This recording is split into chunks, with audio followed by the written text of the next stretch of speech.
is up? Good morning. It's currently 5:55 in the morning.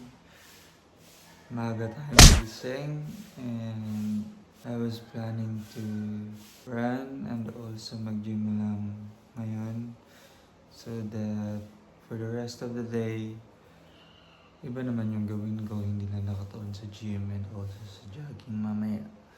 Napipiyok ako kasi kagagising ko lang. Good morning everyone.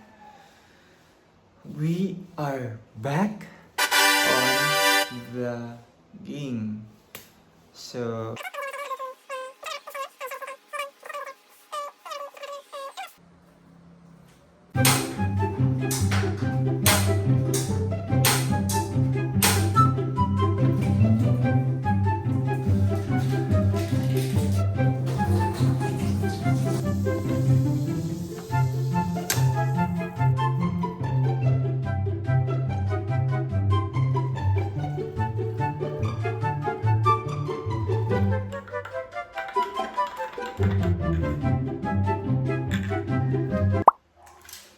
there you go. Tapos na ako magtimpla ng coffee. And after this, tatakbo na ako and also mag-gym. And as far as I can remember, 7 a.m. ata nag-open ng gym. So, need ko ata maghintay or mag-jogging ng konti pa para lang maabutan kung bukas pa yung gym.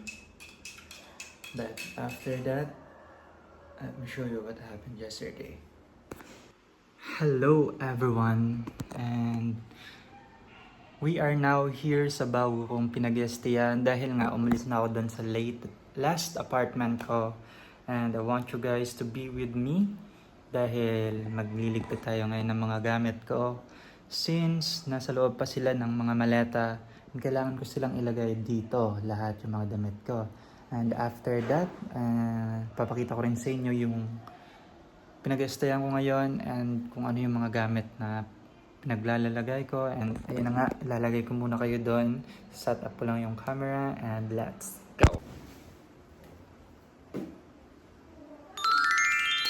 So, yun na nga guys.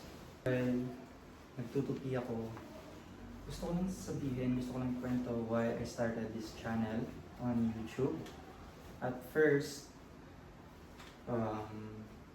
the first reason kung bakit ginawa ko tong YouTube channel ko, it's because sa pera. Yan talaga yung first, yung initial goal ko sa paggawa ng YouTube channel is yung kumita ng pera. Dahil nga nakita ko sa ibang YouTuber na ganon, nagiging financially stable sila, and ganon din yung gusto ko mangyari. And as times goes by, na-realize ko na hindi pala talaga yun yung gusto kong gawin. And the reason na ngayon kung bakit ginawa ko tong channel na to, it's because may lamok. It's because pwede recap?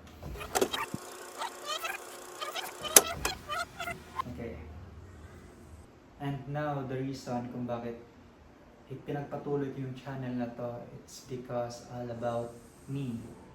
Sa akin pa lang, for now. Yung pera, financially, is, andyan na rin yan.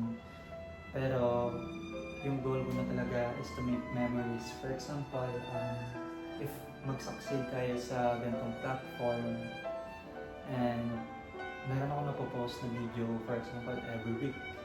And makikita ko siya na as times goes by, nandito ako pala nang galing, and hanggang nandito na ako. Yun na yung pinaka-goal ko ngayon is for memories na meron akong mapanood kung ano pinagagawa ko sa buhay ko in the near future. So yun, if that's yung sinasabi ko, basta yun. And kakabalik ko lang, it's because meron akong problem sa phone ko, and yun ay isa sa pinaka problem ng mga vlogger, I think, is yung storage ng phone. And dahil nga hindi enough yung storage ko sa phone ko, nakabili na ako ng USB na parang doon ko ito-transfer yung mga files, mga videos na gagawin ko. But for now, nagiging hesitant pa ako. It's because na baka ma-corrupt and ma-delete yung mga videos na gagawin ko and yung mga nagawa ko. So, susubukan ko na lang siya baka bukas or next week. And for now, we are now done putting our shirts, our clothes, everything there, and also yung mga bag ko kung saan ko nilalagay yung iba kong clothes. Nandiyan na din. And my crowns and trophies, certificate. Nandiyan na silang lahat. And now, yung gagawin naman natin is yung bed ko.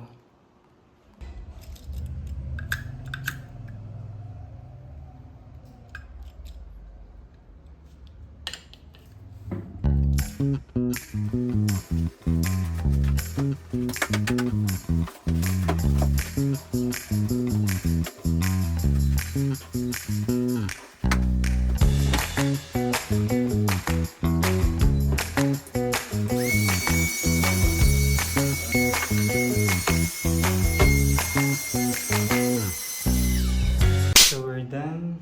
Naligpit na natin to, na vacuum na din, and also yung rag. But my problem is here. This one, my shoes, all of my shoes. Since wala pa akong pera pambili ng shoe rack, ang lalagay ng mga sapatos. And next time na yan, and my plan is dito sila ilagay lahat. Iusog lang ng konti yung cabinet dito para magkasya yung mga sapatos ko lahat. And yun, ito na naman lang yung mga where my kitchen is, my sink, tile na din siya, that's why nagustuhan ko siya talaga. And here, my gas stove. And if you are guys wondering paano ako magluto, I'm using this chair, and also yung gas tank ko is nasa loob dyan. Kinukuha ko lang and nilalagay dito sa upuan para mabot ng hose ng gas stove natin. And ganun ako magluto dito, and ito yung life ko ngayon.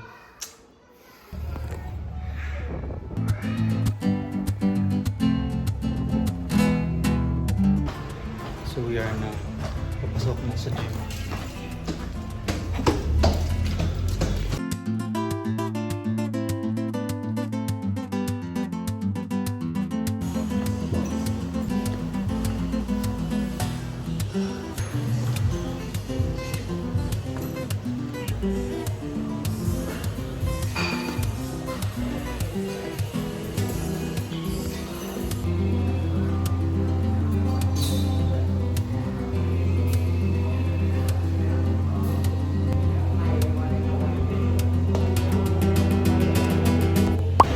So we are now done working out, guys.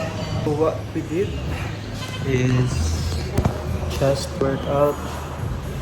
Nag-tricep din ako and bicep abs. And now, mag-stretching tayo for running. Dahil tatakbo ako pa uwi for like, hopefully umabot siya ng 5 kilometers.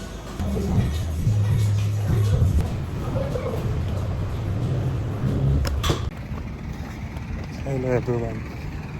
As you can see here, there's an ongoing repair here sa Esplanade. So long story short, kakabalik ko lang ngayon sa pagja-jogging.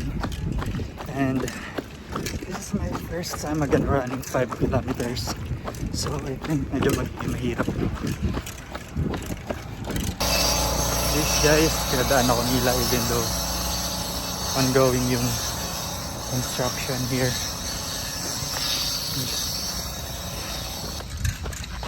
The road.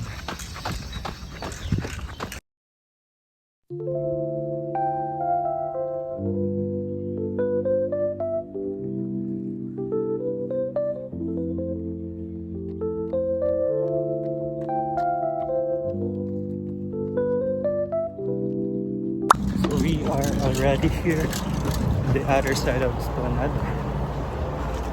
So let's keep on going. So hello guys, for you to know, we are already on our 2 km run. And let's keep going until 5 km. What's up guys? Is it just me or ano ba talaga? Parang gusto ko yung work na ganito. Hindi ko lang alam kung kayo ganito din.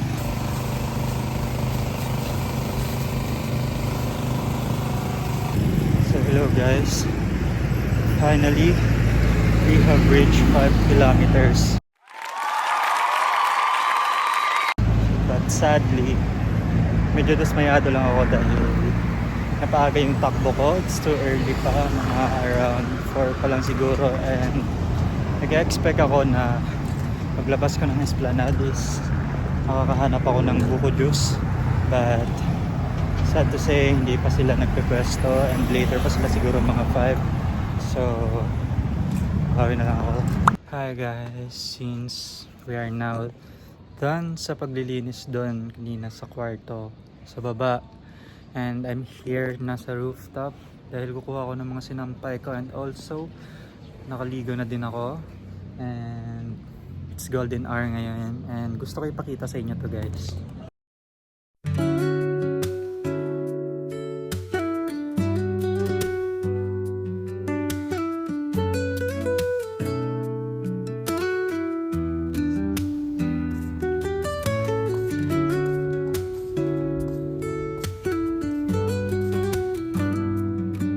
Another page written, another step forward.